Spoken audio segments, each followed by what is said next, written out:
opinions on that. But is there any link between the type of adversity in childhood and then the resulting personality disorder trait that might link in with each of those three groups, A, B, and C, each of the three clusters? Would there be any links there? It's not terribly clear. I mean, the studies and all of this suggest that that 50% is adverse incident, 50% genetic. Right. Now, but of course we're not sophisticated enough to know which genes are these tied to and everything else. But I mean, I suspect, and certainly what seems to be coming through, is that all of us have probably have the propensity to develop a personality disorder in the right circumstances. So the difficulty is, you could be, if you had a good enough life, if you're well enough looked after as a child and supported well enough as a child, and weren't exposed to any abuse or neglect or violence or troubles or all these things, then actually if you were given that opportunity, then the chances of you developing a personality disorder obviously are reduced, right? The difficulty is that you can have a propensity towards it, and the difficulty then is that if you happen to be exposed to the wrong circumstances on the way through, then this is what you develop. Now, there will also be some people who will be exposed to the same circumstances and never develop it, So we're not sophisticated enough to know yet who's going to develop it and who hasn't. But it's very clear, particularly with emotionally unstable personality disorder, that exposure at an early age to adverse circumstances definitely increases the likelihood. And the problem with that as well is that the younger you are and the worse the circumstances, the worse the outcome's likely to be, because you're trying to develop your personality at a very young age in adverse circumstances, and it's not getting the chance to develop and then disintegrate. It just never gets to form properly at all. It becomes really difficult. And I think that's that's what I think is the wonderful thing about being able to see people through treatment now, is that you can see if you can work with them to try and undo some of the damage that's been done. Actually, we now get to the point where we've been doing this long enough, we can say to people, you don't have a personality disorder anymore. You don't actually meet the criteria. Yes, at times of stress, you will maybe disintegrate a wee bit, but then everybody does. But actually, I can't say that you have this anymore. But sorry, back to your point about clear, what leads to antisocial. I don't know, and I don't think there's the research there to support that yet. One of the things I do know that is obviously there's this breakdown in terms of sexuality, and that women tend to be diagnosed with emotionally unstable personality disorder, and men tend to be diagnosed with antisocial. But when you're working with groups of people long enough, the whole thing's a bit enmeshed. I have to say, and I had this conversation actually with friends and people a couple of days ago, I see very few people who are good going antisocial people, in pure form. A lot of the men that I would see certainly have strong traits, and I think one of the things that strikes me in clinical practice, but there's no empirical evidence to support this, is that if there's a strong history of the usual things, which is neglect, violence, all of those things, yes, there's definitely an increased likelihood. But absence is very important, and I think one of the very sad things when you go into prison and you start to interview some of these men, and they will talk to you about their aspiration for themselves is not to be like their fathers. And of course you go back through the whole thing and you discover their fathers were interned, or their fathers were threatened with paramilitaries, or their fathers had to go off somewhere to work and they were constantly absent. And I think now the research isn't there to support that, but there's something about absent fathers and males.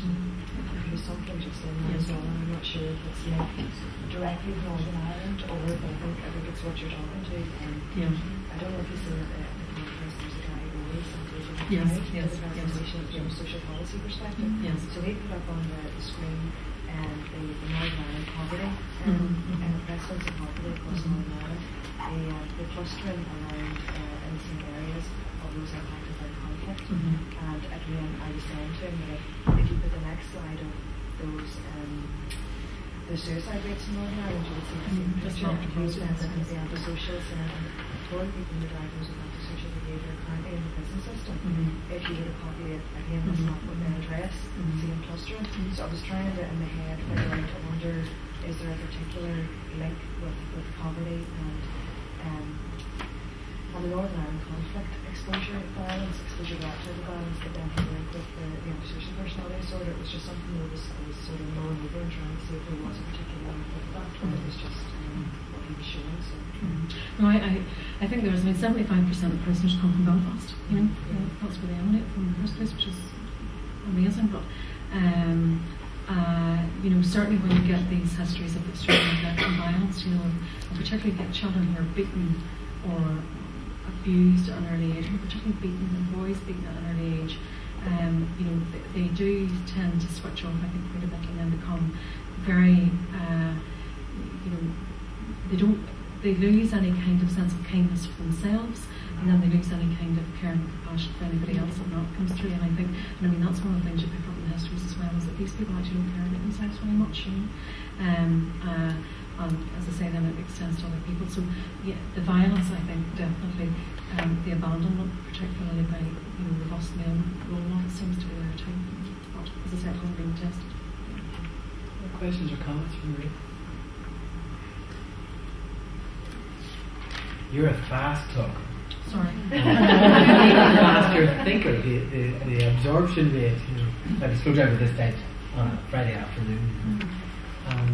So the issue I'm interested in what you just said, I've heard you give this talk before another time.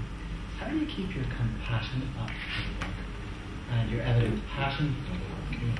How does your team regulate itself in terms of that sense of belonging and optimism, given the forces you're faced with, and the challenges and the disturbance and the failures, the sense of we didn't work this time. How do you manage all of that? Well, I suppose just to tell you about the team structure, we've got a wee bit bigger since we, involved personality disorder, because before that was self-harm. I work in the team half the week. The other half of the week I work as associate medical director. And the team that I work with are made up of, there's, when the team's all there, there's been a bit of shift and changing about recently. There's a social worker who came from CAMS, a social worker who came through forensic, 2 nursing staff, and 2 junior doctors, and a psychoanalytic psychotherapist. And then we have people who come in to do sessional work with us because they're interested in doing the work and they don't get to experience anywhere else. And that's really good just in terms of keeping the team alive. I think we have supervision every week. Our treatment model is mentalisation, and because it tends to be mentalisation and DBT tend to be the 2 most evidence-based approaches talked about in terms of treating people, particularly with emotional and unstable personality disorder. But it's a good framework for us because it was designed for mental health nursing so that nurses could deliver this in a very practical way, and also because we have a very direct line. As I say, we get supervision from London every Tuesday for an hour, and in addition to that, they have been developing their services at the same time as us, so it's been really helpful just in terms of having that 2-way conversation about things. So that, I think, is really helpful. We have 2 big team meetings a week, and in the course of all of that, the team's brought together and the patients are discussed, and it's quite interesting because I physically couldn't be in the room with everybody yesterday, so I did phone supervision with them for 2 hours, while we worked our way through everything that needed to be done. And it's quite interesting because the thing I'm always struck by, and and it is the thing that keeps the work alive, is curiosity. You just have to remain very curious about the people that you're dealing with. And sometimes we will drive the patients mad, sometimes the patients will drive us mad. But at the end of the day, there's a common purpose, which is all about trying to get the best out of the system. And I think that's the one thing that always encourages me about the staff. I never hear them talking about disrespectfully about any of the people that they have to deal with. They're very enthusiastic about it. They will care for them when nobody else seems to be able to care for them. But they are still quite boundaried and sensible about the whole thing, and understand that you have to be boundaried actually to be a good enough parent and to maintain all of this as well. But it's that sense of curiosity, this sense of constantly wanting to learn what's going on, And I was thinking yesterday we ended up on there was somebody who's been discussed, and it was a recent self-harm episode, and I think we spent 20 minutes talking purely on what led up to that episode, and why then was it repeated and everything else, and why did nothing change, and why was there no learning in the middle of it. And that's quite different. You probably do it in your service, that's quite different from other aspects of mental health, where actually that's not the way it's approached. It tends to be a wee bit more observational rather than actually trying to get in underneath exactly what's going on. You know, so. And if you had a vision for what might work best here, given that you're well through the foothills of development of service, even though it's under resourced, you've only a third of the budget you'd like and so forth. If you're way ahead of the field in terms of other parts of the UK, what would the ideal topology look like in the next 3 to 5 years if this was working really well and better? I think there's a lot we still need to do. The user and care involvement is there, but it's not embedded in the way it needs to be. And I think that's for a couple of reasons. I think the trust, the other 4 trusts are slightly behind us in this. Certainly in terms of Belfast, we have gone a bit of the way with it, but we're actually getting a bit stymied by the equality legislation. That's what's holding us up, because they are now saying that we can't appoint people on the basis of mental health difficulties, because actually that would discriminate against a healthy population. How to screen the most able people out. Yes, exactly. So you just think, that it just is all, but that's the way Northern Ireland does. We are very tightly legislated. So I think that holds us back a bit. The other thing that has held us back slightly, and it's not a complaint, is we've had people who've been users and carers with us in the system, and I've actually gone back to work and university and everything else, and have left us because actually they need to. But then, of course, in our naivety, we forgot to kind of bring people along behind them as much as we should have. So we're working on that a bit. So I think that needs to be developed. The interface with criminal justice, there's piles of work needs to be done there. Family and shared care, there's piles of work needs to be done there. In terms of how the whole interagency working thing is there, because I suppose in some ways, this Lifeline has been developing, a lot about the same amount of time as we have been developing, and yourself, maturationally, it takes a bit of time to get things to a certain point where you can actually stand still and think, who else do I need to look for, right? And one of the things, I think we need to really think about is, how do we work better with other agencies? And we have relationships with you and with FASA and with NEEF and some of the other organisations, but actually it still tends to be a bit ad hoc. I think it could be put together much better, and I think if there was that sense of all of that working much better, I think the patient would probably be an awful lot more contained as well. So I think there's a good bit of work needs to be done in there. Yeah. So closing comments or questions, anything you? Alright. I just want to say thank you for coming and giving up your busy time to come and talk to us about this, because it's been really, really interesting and really helpful to hear what's going on in your service, and how what struck me is how that compassion is there, and how a lot of the work that we do is quite similar, and not in the care for the client is quite similar, and that front line wanting the best for the client. So it's just really refreshing, and it just shows me the evidence of us joining up so much closer, for the better outcome for the client. So just thank you for sharing. Very good. Thank you. So I'm not sure if I understood exactly from one of your diagrams, but the suggestion seemed to be that you had drawn a lot of people into training who then went out into various different organisations. You've drawn professionals and all sorts of people into some training that then went out and worked elsewhere. Yes. And one of the words that sort of hit me was advocates, people out there who knew what it was about, and that was kind of the idea.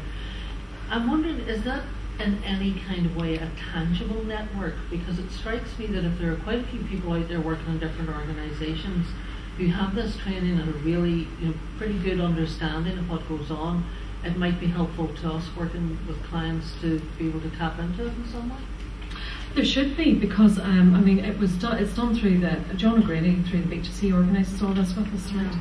And John keeps a database of everything that's done, so there should be, but there shouldn't be any problem accessing that. We can contact people and ask them to the mind, being used in that way, but I don't imagine there's any difficulty, because that's the point of this. Yes. How do you get them? Yes. Yeah. Thank you. Yeah. So is somebody here who's done the training? Yes, she's not actually with us. She's on shift. She's working on life. And what was your feedback on it? She really enjoyed it. Right. the interdisciplinary mix was what was Yes. strongest for her. Yes. People Yes. coming at the work from very different perspectives. Yes. So with that essential curiosity Yes. and a bit of a knowledge base, but an underconfidence around what next, Yes. People are coming out of it with much more confidence about what next. Yes.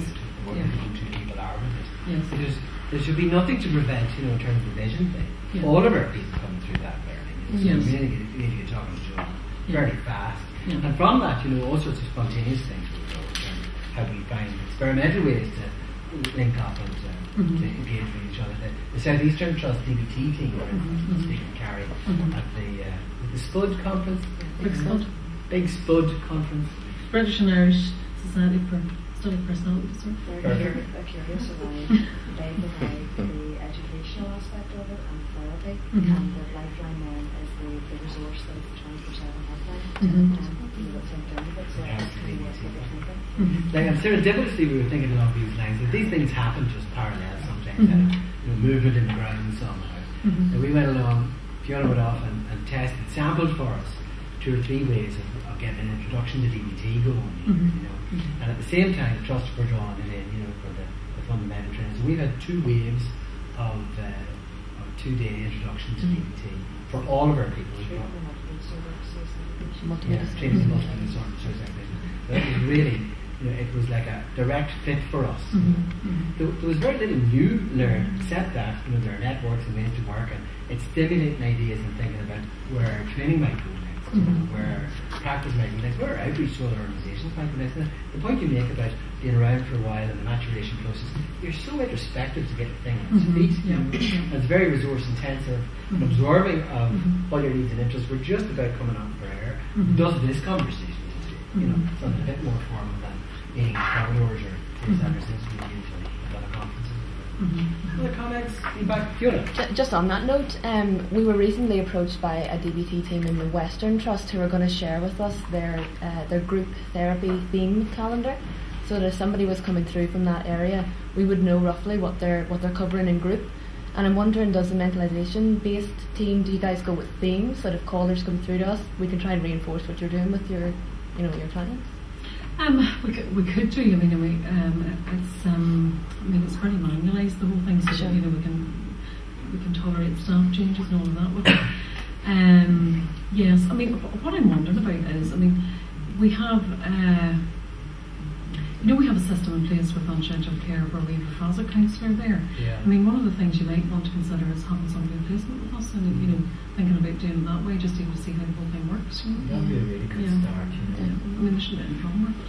And again, I think it just develops those sort of links in relation to all of that. And back to the point you were making about the Western Trust and the Southeastern Trust, probably what we need to sit down. I can invite you along to the personality disorder regional. It's just to think about are there pathways, for example, that could be developed regionally, or a conversation that could be developed regionally, just to try and put the whole thing together. So we're very interested in that. Other comments or final questions? Don't go off with a burning question or comment you didn't make. You sit on your hands now. I have another one, if that's okay. I bet you have it. I suppose just the other question that I was wondering about was, we also get an awful lot of callers from the Belfast Trust, and we would I suppose go through, in terms of our assessment and recommendations, we would reference that the self-harm team is something that could be available to you. So I'm wondering how you would describe your service in a way that we could parrot that as such, to make sure that we're describing your service in the same way that you would describe your service, because you said that there's an information day before anybody really commits to becoming to coming into the team. So I just want to make sure that all of our telephone counsellors are describing the work of the self-harm team in the way that you guys want to be described. I wonder, would it be helpful if we give you one of our information leaflets so it's there? Yeah. It might be easier. Because essentially, the way the team works is we take referrals from within mental health and GPs, and there was a whole debate about how people could access the service. And what we found was, we had thought about at the outset having people self-refer, because that's what they do in Oxford, and it was creating chaos because there were tricky bits around the system because of it. So I mean, and essentially what happens is the person gets referred to us. By and large, we go down through their referral to make sure they're in the right place, invite them to an information session. If they want to come along to us, then we carry out a comprehensive assessment, and then fairly quickly, we start with psychoeducation and then work our way through the group and individual treatment, essentially, And if they manage to engage with the team, they're with us on average about 2.5 years, so it's very long term in today's world. It's a sort of out of the blue question. It's my own curiosity, because I've read quite a lot on personality disorder, and a little book I was reading was a self-help book, and it was excellent. But on the way home last night from shift, the news was on the radio, and they were talking about this man who had been convicted of murder. I think he had murdered up to 5 people, and they came on and they said, oh, he had a psychopathic personality disorder. Mm-hmm. And it's the first time I've heard that term used, and I thought, okay, is this something new? I've read a lot about a psychopath, but I haven't heard it described as a psychopathic personality disorder, and I was wondering, is this a new concept, or? No, it's the same thing. If you just call, it's to use a pejorative term, basically, but if you call somebody a psychopath, what you're talking about is saying essentially they have a psychopathic personality disorder, and it's more or less a social personality disorder. It's more or less the same thing. So with the treatment then, because I know it would be at different levels, the tendencies, the psychopathic tendencies, that it doesn't always lead to murder. Would the treatment then be essentially the same? Would you work with somebody who has psychopathic tendencies, personality disorder, in the same sort of manner, the DBT approach? There's no evidence base for DBT and antisocial personality or psychopathic personality disorder. Sorry, I didn't quite hear you. There isn't an evidence base for DBT and antisocial personality disorder. DBT has purely been researched in relation to emotionally unstable personality disorder. There is nice guidance on antisocial personality disorder, and it was renewed last year again, 2012. And essentially, I suppose with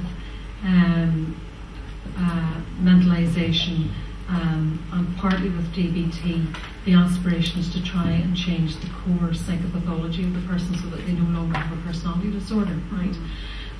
With the nice guidance on antisocial personality disorder, psychopathic personality disorder, essentially what you're trying to do is help the person manage their own symptoms, right?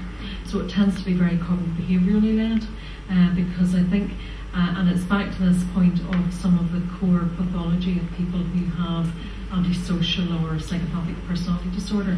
It's really very difficult to get them to care about anybody else, and to have guilt and shame and all of those feelings. You have to care about yourself and you have to care about other people, and if fundamentally that's missing, it's really difficult to create that in another person.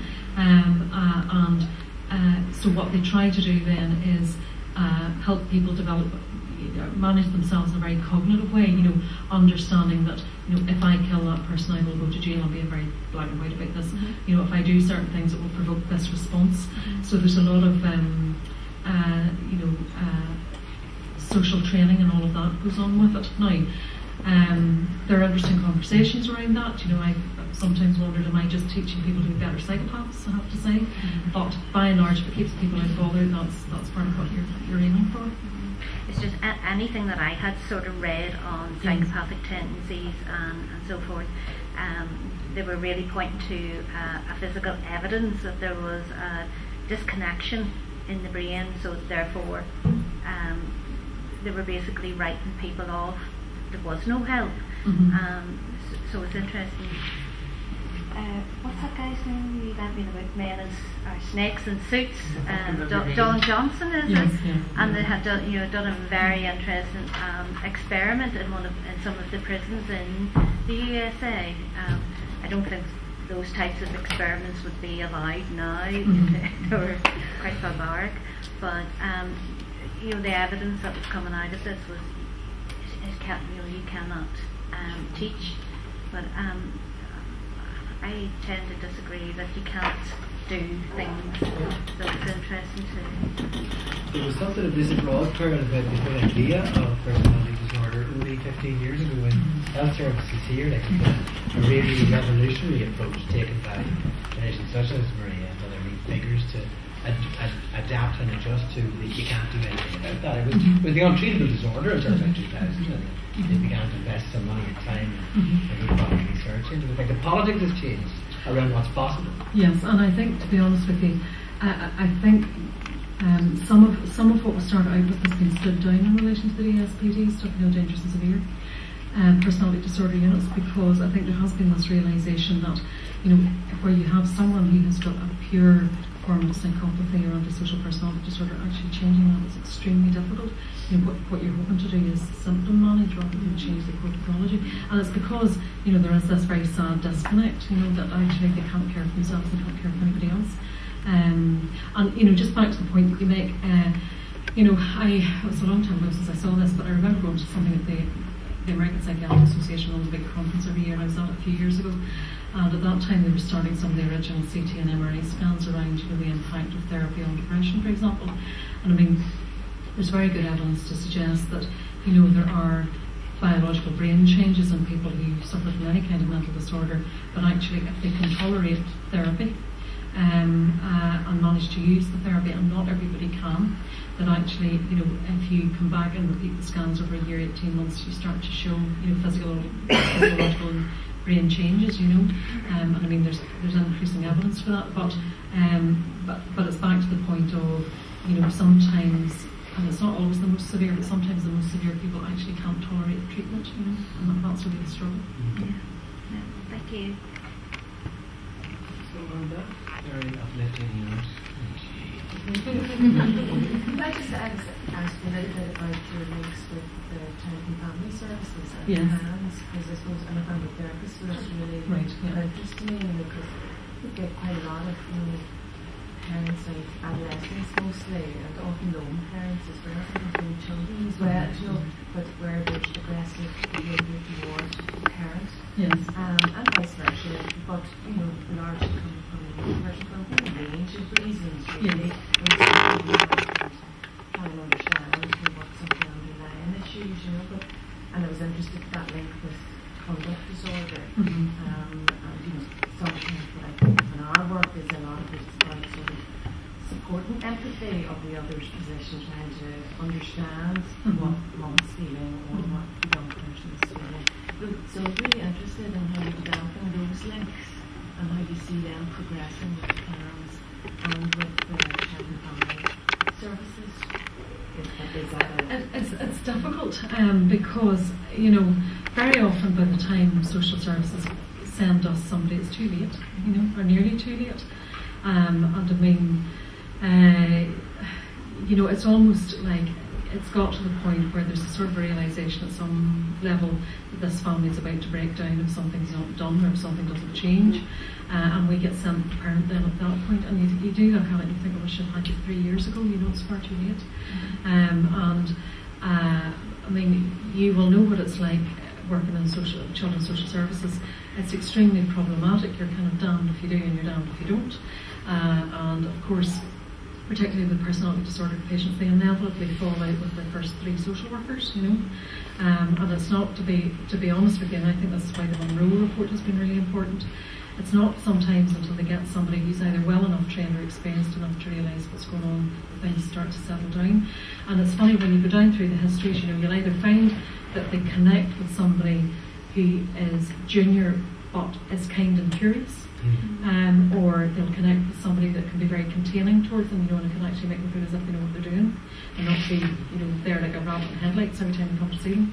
And that relationship is really important, and that relationship between parents and social worker. Because as you know yourself, if it doesn't go well, then all the other stuff that's in the family just gets reenacted through that relationship, and the social worker ends up feeling bad, the parent ends up feeling worse, they feel as if they're being attacked, both feel as if they're being attacked, and sometimes you feel as if the main thread of why everybody's supposed to be there gets lost a wee bit. And I think one of the things that frustrates me slightly is, with the best will in the world, we're constantly coming in trying to represent our adult patients, and we completely understand that the child is supremacy, that, at the end of the day, the child's needs have to be paramount. But I suppose, we think, well, our patients were children at some point too, and they had a pretty crap deal.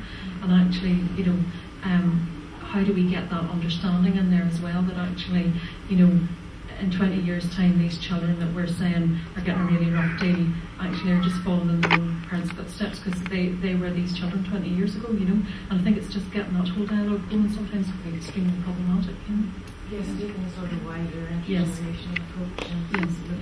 remaining curious, I think, is really good. Yes, Kindness, tolerance, and curiosity, they seem to be repeat pattern themes in this conversation. Yes. Like without them, we're dead in the water. That's you're not going to get past the first level of the hierarchy. And how to maintain that is a good question for us. Like supervision, support, engagement, something about joyousness and the curiosity, having a delight about it at times. Like we're trying to invest lots of time and energy in that by bringing people together like this, good times with each other, because we'll have the bleak, awful times, lots. We will need it, the serious adverse instant reviews without question. So it's getting in with each other a little bit further upstream. I think this is a really good moment in that discussion, the beginnings of those sorts of dialogues. We're ready for it, very ready for it. Anything else I would like to say before we close this part of the conversation? Yes, Joanna. See what I wanted to ask, because many diseases have similar symptoms, and BPD or other personality disorder, we actually spoke to many people with BPD, and many people think that it's just a label. If people don't know what's wrong with you, you've got BPD. It is what we've heard from almost every single person that we spoke to. How long does it take to diagnose personality disorder, and basically how often is it misdiagnosed? It takes a while. You can't do it in one night. It's interesting because there are people who will definitely say it's just a label, and I think probably those people will have the experience where, I remember a few years ago a patient said to me that she'd gone to any department and, was given off to the staff because, she had cut herself, she was, probably late, she was getting more and more agitated and everything else. And, they were saying to her, but you've got a personality disorder. And she was coming back to them saying very clearly, but if you have a personality disorder, why don't you understand what it feels like? She used much more florid language than I did. And she was absolutely right, and that's the difficulty. And and I think sometimes it's used to close things down. You're right, Johnny. You're told when you have a personality disorder, and you think, well, it's meaningless if actually you don't get underneath it and try and think, well, because this person has a personality disorder, actually it means that they've this whole spectrum of difficulty or challenges, and how to actually help them with that. So there are definitely people who have had that experience. I have to say, in more recent times, I've had the experience of people coming along, asking me about diagnoses and everything else, and I've said to them, this is what I think you've got. They've been quite relieved actually, but those tend to be people who are within a service that's geared towards that sort of thing. And are able to say, given literature and everything else, are able to say, well, actually, I finally feel as if it fits together in some kind of pattern for me. That I'm not the only person in the world that's ever had this. That actually there's some research and development around it, that there are things there that can actually help, rather than being constantly told that they've got anxiety, or they're constantly told they've got depression or schizophrenia, or not even usually schizophrenia, usually bipolar or something. And there are some other people who have this relief of the diagnosis, feeling as if, well, that actually makes sense to me, finding the verbal home. So. Can I follow up? Of course. Are you planning to do some awareness, say, in A&E about because I had the diagnosis for some period of time, and I saw much different before I was diagnosed. Then basically during I was diagnosed, I got really bad treatment, say, in A&E and within services, and then basically I was re-diagnosed and it's all back to normal, kind of as I was treated before I was diagnosed. So this kind of having the diagnosis, it seems like it's basically well, it's the attention seeker again or something like that. Are you planning to do some awareness? The EDs are part of the knowledge and understanding framework training, right? So they're involved in all of that, and they have been taking up the time. The difficulty is with ED staff, ED changes its staff by 50% every year. The turnover is huge, so you no longer have people trained and they've moved on again to something else, so that's really what we're up against, because it's a fairly relentless environment at the minute, so holding on to staff is really difficult. Well, it's a bit like, the same question comes up around baseline fundamental knowledge about suicide prevention.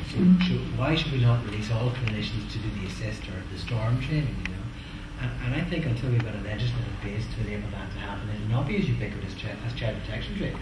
And the rationale for bringing in child protection training was the primacy of the need to protect children who are not being protected by services, let alone by those who are allegedly providing supports in the community and education. There were predators getting through, so to speak. There's something about prejudicial attitudes that are almost predatory in the way they have the impact upon people early in their engagement with services when they're in need. So it's luck of the draw or roulette that enables someone to be met in a way that has that kindness, curiosity, and containment available to it. It is a training issue. It is a continual professional development issue. We'll never have the funds released to ensure that everybody gets it at the right time. But I think the campaigning zeal that goes with it, to know that's alert and not alarmist, that's straightforward and engaging, and friendly and curious about the way it goes about doing its business, that's what we have to engage with and become that kind of advocate for the service, for services and for service users, and to make the link up between, the service user advocate, the service user who's in recovery, the service user who's really well, who doesn't have this diagnosis anymore. And that's the big message coming out of this conversation for me. People get better and stay well over the course of their lifetime, and then become a resource to others who can. And that's bound to be tremendously optimism supporting. Going to close at that point. Are we done? Thank you so much. Thank you.